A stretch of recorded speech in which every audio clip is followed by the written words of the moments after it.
With our data systems moving into the cloud and being optimized for cloud computing, we're working to build an on-ramp for researchers with the tools they need to transition their workflows to the cloud so they can take advantage of the new capabilities. This involves several efforts progressing in parallel. First, there's the Gage and Sage facility data archives.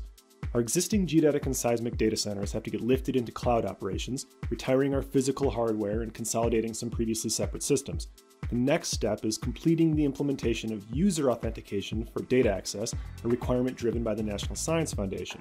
With the cloud migration done, there's an important second step, optimizing the data storage in the archives for the cloud.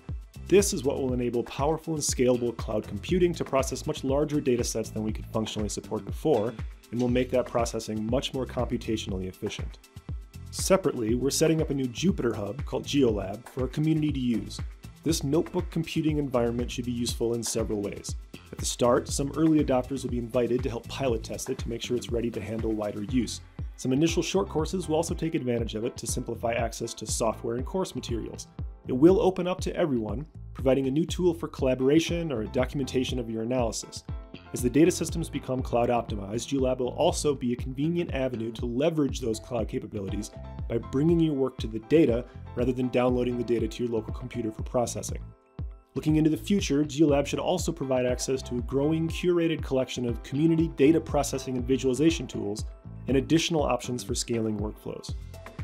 A key element of this on-ramp is equipping everyone with the necessary information to effectively put cloud computing to work.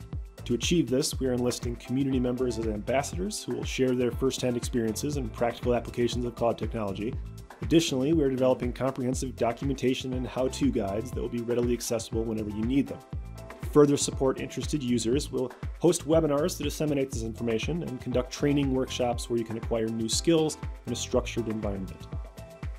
There's a lot going on here, so we'll do our best to communicate where we're at in the process.